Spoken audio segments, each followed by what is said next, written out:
have him come up on the strong side linebacker, kick him out with the tight end, bring a 330-pound guard up on this 245-pound linebacker. It's a lot of ways you can attack this guy, push him out, and attack this guy with bigger players. Teams are going to do it a lot. Now, maybe the Rams won't do it because the Rams are an outside zone team like the Niners.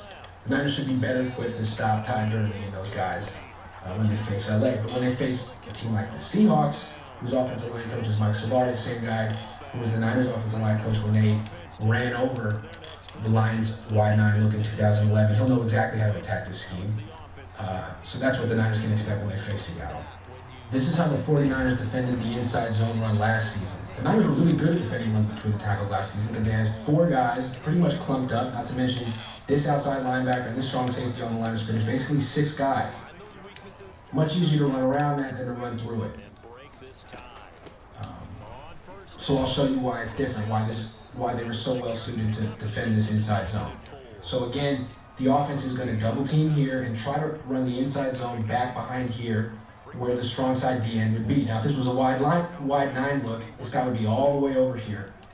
And it would be easy. You could bring 2 tight ends and you could bring 1 tight end over here up on the strong linebacker and get an easy 5 yards, an easy 6 yards. But in this case, the defensive end isn't out here, he's in the C gap. So when Barkley looks to come behind the double team and accelerate to that C gap, it's impossible. He has to bounce to the outside. The defense has done outside where the strong safety is set in the edge. Nowhere for him to go, just a 1-yard gain. This is what the 49ers are going to do next season. Threw me out of there. Final weakness of the wide 9 look, and it's subtle, but it's extremely significant. It's prone to get taken advantage of by play action passes. Weak against the play action. Damn, man. And then it comes down to the wide 9 guy and the guy behind the that gaming, bro. I can't get on the ball here, bro. Since in the new defense, the wide 9, fucking funny shit. Outside linebacker or strong safeties in the C gap, he has to react aggressively to any run action. They pull the guard, he has to step up into the C gap. And that means he has to cover a lot of ground forward, and when he finally figures out that it's a play fake, he has to cover all that ground back, and that is it's not his fault, it's just the position he's put in. As you see the Giants pull this guard straight into the C gap. Excellent strong safety has to respond, be prepared to meet this guy with force and knock him back. Now he's not in position to cover the tight end. Had Eli been looking that way, could have got a big gain. Threw the other side to Beckham, who was open, Beckham just dropped it. Here's how the 49ers base defense defended play action last season. Now, first off, since there's no wide 9 guy in the strong side defensive end right here is in the C gap, you have no linebacker who has to charge downhill and react to run action between the tackles from a fullback or a pulling guard. Both the outside linebacker and the strong safety are outside the box. They have great views of the play fake, and they can react. They can diagnose the play quickly. They don't have to bite downhill hard, and they can see things quickly. So watch. As Kirk Cousins drops back, neither the strong side linebacker, or the strong safety charges downhill like Exum did in the previous clip. Right? Watch again. They take a couple of shuffle steps forward, but I'm going to pause it when both of them finally diagnose it. Now, a little late, but I mean, here, hold on, let's go back. Tart has his weight moving backwards. Let's see. Now, and Kirk Cousins is still holding the ball out. I mean, that's great diagnosis for both players because they're in position to see.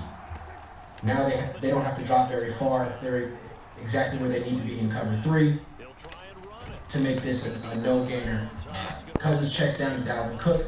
Only way this play goes for something is if Jaquiski Tartt slips, which he does right now. Man, He's in position to stop him. He like slips. pressing shit ain't working, man. Come on. Cook gets around. Shouldn't have. Jump into that something But it does. The Niners are really that Pete Carroll defense does a good job stopping play action. This new defense the Niners are going to is not the Pete Carroll defense. This wide 9 defense It'll help them get a few more sacks on first down. And it'll help them stop the jet sweep in the outside zone when they face teams that run that. And it'll help them run cover 2 if they choose to, but they're sacrificing the ability to run cover 3 effectively. They're sacrificing the defender play action effectively. And they're really sacrificing their run defense between the tackles. I mean, from this look, I wouldn't be surprised if the Niners defense was giving up 4.6, 4.7 yards per carry next season. All of them getting a few more sacks on first and second down. Is it worth it? I'm not sure it is. What do you think?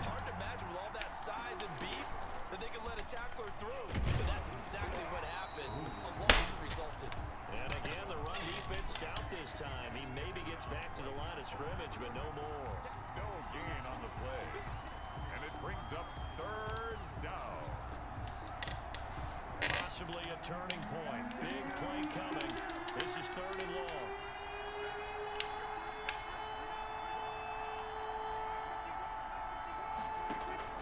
Prescott to throw this time.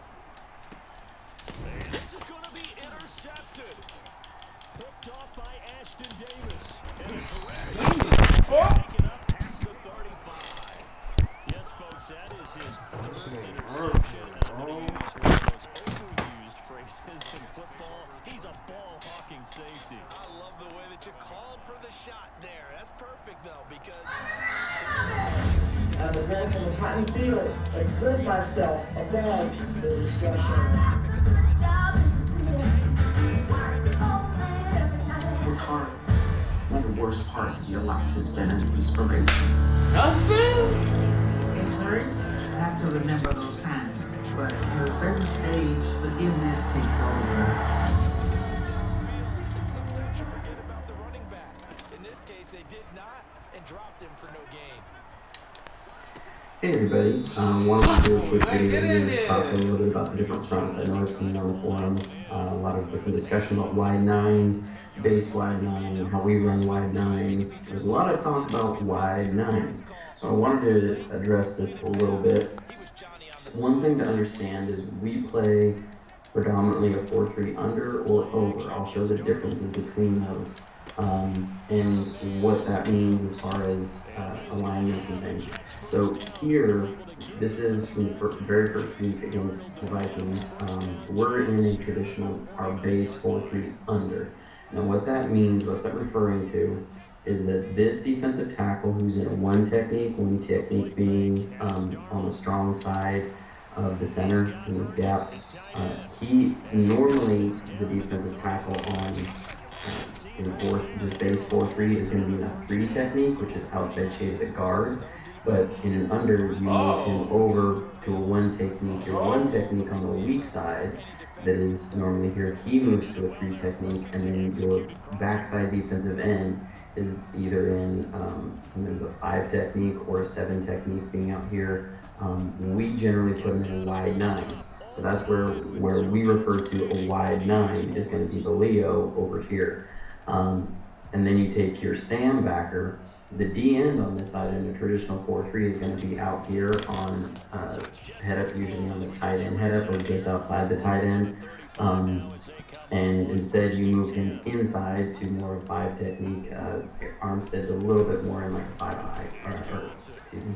And then your sandbacker is lined up head up on the outside of the tight end. Now they've done 2 tight end set over here. This is our sandbacker on this side. I'll highlight him. That's not supposed to be a line. Sorry. This is your sandbacker. He's out here, and then your 2 linebackers are stacked. This is what we refer to as stack backers, and while your Mike and your Will are interchangeable. How this goes as far as gap responsibility, the idea is because now you have a 5 alignment across that your edges are protected. So this sandbacker is going to be responsible for the edge, hard edge on this side. Your Leo on the back side responsible for the hard edge gaps on this side. And then usually this tackle is responsible for here, he's responsible here, here, here, and then here, and this safety is usually actually responsible for this gap. So that's how it looks as far as gap filling. And again, these linebackers are like if it's a strong side run, he's going to be here first. This guy's going to check his gap and then look to scrape across. Same here, he fills his gap, but then will scrape if it's a run to the outside. And so that's what our 4-3 under looks like. And so here I'm going to jump to a different screenshot here. Here we're in our 4-3 over. What you're going to notice is that the set that we normally have in an under is on the weak side this time. You see the tight end is over here, so I'll highlight the tight end. He's on this side. And now we've moved, our Sam backer is on the weak side. Now, I know that's kind of a contradiction in terms. You say Sam stands for strong side, and he's now on the weak side. But in our 4-3 over, that's what we do. We end up moving this, and what it does, it protects you against counter runs to the weak side. One thing the 4-3 under can be susceptible to is counter runs to the weak side, because you end up with a defender so wide out, you can kick him out and run inside. So here, when you come with a 4-3 over, your sandbacker's over here, and he's got this gap, he's got this gap. Now, the big difference is this, what would normally be a one tech on the center, he's kind of moved into more of a nose tackle, which would be a zero technique, and he's just going to two gap. He's going to be responsible to hold this center in two gap, and who would be your Mike? He's gonna kind of read both A gaps. That's what his job is to do: read and then scrape, read and then scrape. And then off that, he's got this gap. Your linebacker's got here, and then your D end is responsible for an outside contain.